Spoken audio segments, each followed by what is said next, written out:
start saying, get out of here, niggas. You know, get out my neighborhood. Don't come to this neighborhood. Then they start hitting on her. As a person, skin should have no bearing on how you treat a person. This is America. Hands up, don't shoot! We're built on slavery! Living up. Police be tripping up. Yeah, this is America. Guns in my area. I got the strap. Lives Matter movement is a protest to my protest. Not only are you ignorant, you're also lazy for not educating yourself on why saying that is such a problem. You are so worried about your life. You'll take mine. We went through so much oppression through these couple hundred years that no one can relate to. We need to first remember that racism is taught. Your skin color is a weapon. Regardless if you're unarmed, armed, it doesn't matter. Including black people. Because throughout history, black people have been neglected. But I know a lot of people are just hopping on it as a trend. It's been happening for 100 years and it's not just a trend you're gonna hop on and hop off. The system was never created to protect anyone. And something we agreed upon is that we should be spending more money at black-owned businesses. We don't get the same privileges as everybody else. Because we're thugs. We're gangbangers. We're violent. We're volatile. We're hostile. As a black woman, I'm crazy. I'm angry. If you are not outraged that black people are being killed for holding a phone or going on a run, then you need to check your privilege. It's not about forgetting the color of their skin. It's about acknowledging it and still providing the respect that they deserve. Ahmaud Arbery, Breonna Taylor, Harris Pickett, Kevin Matthews, George Floyd, and so many more black people that have lost their lives to our corrupt system. Say their name. As we all already know by now, George Floyd, an innocent black man, lost his life under the hands of a white male police officer. He was arrested for allegedly forging a $20 check, murdered under the hands of a police officer, someone that's supposed to protect us from being killed an innocent black man once again. These protests are not only for George Floyd, but for all these innocent black men and black women who have lost their lives to these police officers, to the system that prioritizes the police officers over the safety of their citizens. These protests show the anger that they've been holding in for these past hundreds and hundreds of years. People are finally talking about this now. We can't do so many things that we all have the privilege to and that we're so ungrateful for. They can't go outside without worrying about them even coming home alive. I don't ever go outside and worry about me getting killed because of my skin color. Black people have to go through that every single day of their lives. We are taught that police are there to protect us, police are there to help us, while black people are being taught on how to be protected from the police, how to protect yourselves from the police. Everyone's saying Black Lives Matter and racism is wrong, and there's people out there saying but. Like, but what? What is the but? And when I say Black Lives Matter, that is just the bare minimum. Black lives do not only matter, but they are needed, they are beloved, they are worthy. Our culture, our music, the clothes we wear, fashion, hairstyles, all of that, we get a lot of it from black culture. So why can't we appreciate that culture and fight with them? There are a lot of violent things happening in these protests. How come when a cop kills an innocent black man, everyone says, oh, it's only one bad cop? But then when there's some violence going on in the protests, everyone generalizes it as protests. So generalizing it is only okay when it's in your favor. Although I do feel bad for the businesses that have worked really, really hard for where they are and that they're already struggling with this whole pandemic going on. But the thing you need to understand is that all these people that are protesting, they've already tried to protest without violence and to keep it peaceful, and none of them were heard. And 9 times out of 10, it is the cops that are being violent. So don't be misguided by the media. It's not enough to say, oh, I'm against racism, racism is wrong. You're not making any change. That is just your opinion. Now, what are you gonna do with that opinion is what matters. Posting a black screen with that hashtag Blackout Tuesday is not doing anything for anybody. I get that it's raising awareness about the topic, but I know a lot of people are just hopping on it as a trend. This anti-racism, Black Lives Matter thing is not a trend. It's real life, and it's something that will not die down. It's been happening for 100 years, and it's not just a trend you're gonna hop on and hop off. I asked a few of my close friends if they want to share anything about this topic or their little input on it. And here's what they had to say. Hi, my name's Ikra, and I'm here to talk about what I've been hearing these past couple weeks. People be saying all lives matter, which I don't agree on. All Lives Matter was not made to support other races. It was made to be a counter protest to the Black Lives Committee. So when you say all lives matters, you're taking away from what the Black Lives Matters mean. Black Lives Matter doesn't mean that only Black lives matter. It means that all lives matter, including Black people. Because throughout history, Black people have been neglected. We went through so much oppression through these couple hundred years that no one can relate to. So when people be saying all lives matter, I think about how. When I hear all lives matter, I just see straight ignorance. Not only are you ignorant, you're also lazy for not educating yourself on why saying that is such a problem. We are trying to call out for help by saying Black Lives Matter. We're trying to put it out there that we want you guys to see us and be equal. So you have 5 kids and one of them gets hurt. You're obviously going to pay more attention to the kid that's hurt. That's exactly what's going on in the world. There's so many different races, but only one is being constantly attacked. And that's the one we're going to pay more attention to. I just believe that these cops were made to help us, to keep us out of harm's way, and yet they're the ones who are killing us. You may say all police aren't bad. Okay, that's your opinion. But the way police are trained today in society are beyond messed up. Say it's late at night and the police pull over a black male. If the police think that the black male is reaching for a weapon, they will act on an impulsive decision, not knowing if it's a weapon or not. That may lead to police brutality, shooting, and possibly even murder. But if it was with a white male, the situation would be totally different. Regardless if you're unarmed, armed, it doesn't matter. Your skin color is a weapon that everyone seems to fear. I don't watch the videos of police brutality because in them I see my mom, my dad, my grandpa, my uncle, and me. We are fighting for a change. We are fighting. So you guys shouldn't be protesting, or this is doing too much, or why are you guys protesting? No, we need to protest more. The All Lives Matter movement is a protest to my protest. All Lives Matters movement takes away from what the Black people are trying to achieve. Don't get me wrong, all lives do matter, but for all lives to really matter, especially to everybody in the world, Black lives really need to be put into perception.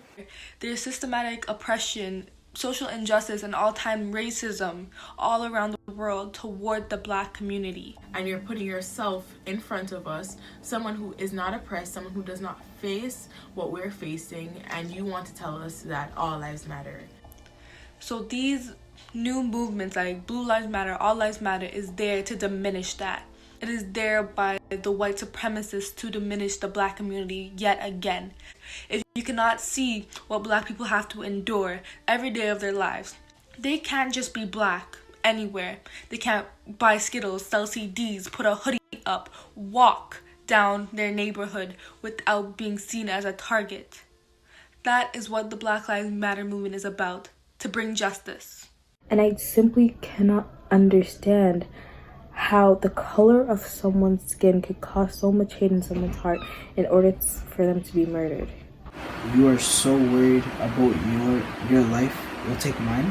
It's just the color of the skin. Like, we all are all the same. We're literally all the same. We all bleed the same blood. The only thing separating us is the color of our skin. It's not about forgetting the color of their skin. It's about acknowledging it and still providing the respect that they deserve. White people have that slavery mindset. They look at us like we're lesser because that slavery mindset is still there. We don't get the same privileges as everybody else. We don't get the same opportunities. We don't get the same treatment, especially within getting careers and going to school and education-wise. Like, it's totally different. We have to work 10 times harder to succeed than a white person has to. Because we're thugs. We're gangbangers. We're violent. We're volatile. We're hostile. As a Black woman, I'm crazy. I'm angry. But this is the world that we live in. Racism in America is institutionalized. It was practiced by multiple generations of white people and is embedded in society. April of 1992, an innocent Black motorcyclist was beaten by 4 white male police officers because he was going too fast on his motorcycle. His name was Rodney King, and luckily he did not die from his injuries, but no action was taken on these 4 police officers. So in May of 1992, people started rioting to the city of Los Angeles. They made over $1 billion in damage. 28 years later, in the same month, George Floyd was killed in the care of a police officer. Recently, following the events in America, I watched a documentary called 13th by Ava DuVernay, which discussed the history of racial inequality in America and how the nation's prisons are disproportionately filled with African Americans, and the 13th Amendment of 1865, which abolished slavery. It brought up a very interesting perspective that stated there was a loophole in the 13th Amendment. This amendment said that anyone who was criminalized, regardless of race, could be treated like a slave. And as you can probably guess, African Americans were the most targeted when being arrested for big or small crimes. Slavery was never abolished in America. The government just made it look different. It just turned into justifying the unjust killing of black people. How many more people have to die before the system is fixed? And the thing is, the system will never be fair. Even if we did get as far as changing the Constitution of America with all these protests and riots and petitions, racism won't necessarily be gone. The system was never created to protect anyone. So all we can do is spread awareness and try to make a change. So I wanted to specifically acknowledge how we can move forward from this and make sure it doesn't happen again. I just want to get to the root of the problem. I think that racism is taught because obviously nobody is born thinking that I'm better than this person because of my skin color. So for that reason exactly, I personally believe that the only way to prevent racism is for us to change as individuals, whether that's by battling our own personal racial prejudices or to stop using racial slurs. Stop saying the N-word. The amount of discussions and debates that I have had with people, you saying that word is you devaluing the meaning, the experience, the trauma that comes with it. And yes, it may not offend someone in the room, but what does that say about you? What does that say if you only give respect to them when they are present and not when they're not? What does that say? You can't sign petitions and say you have black friends and say you're racist. Like the polls, you'll see people saying that if you don't post about it, then I'm gonna block you. Then if you're this, then I'm not your friend anymore.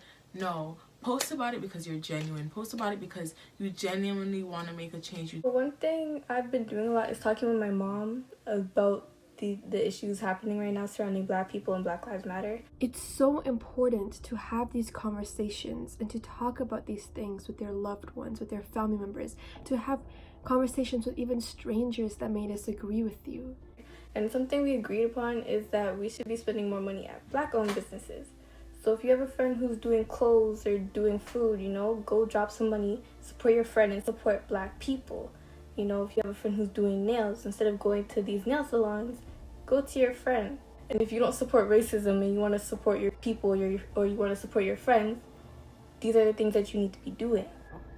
It's crazy how this act of injustice almost causes us to forget that we're going through an entire global pandemic.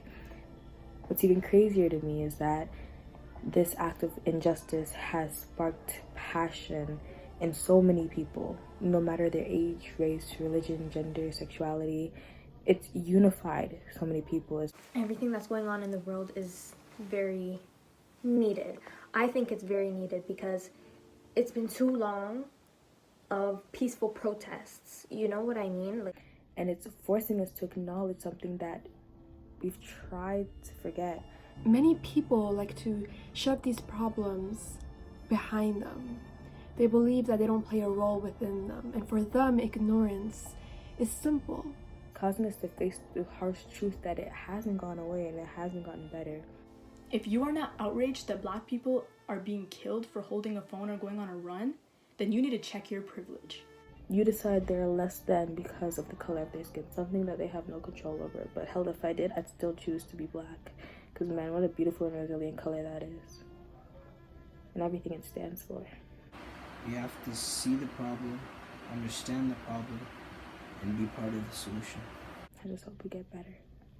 There's some just positive things that have happened after all these protests, since I just want to end this off on a positive note. Rihanna's law has been passed, and it is a law that will regulate no-knock warrants. The judge gave green light for the 3 men that are responsible for Ahmaud Arbery's murder. A bill was introduced in Colorado which will address abusive law enforcement policies. A statue of a racist man will be taken down in Virginia. This does not mean that the fight is over. This means that it is working and that we will continue to make it work by doing things like signing petitions. In the description box, I will list so many petitions that you can sign. The biggest thing that you can do is have a conversation with your parents, have a conversation with your friends, teachers, anyone, and spread light on this topic, because as I said, racism is taught to you. I understand that these times are very tough, especially through this pandemic, but you have to understand that these Black people have been through way more than this for way more time, for hundreds and hundreds of years. I'm talking. They have gone through slavery, and they are so strong for being able to come back and fight back and want justice. You guys are so strong. That's all I have to say. So I'll talk to you guys in the next video, and thank you so much for watching. Bye.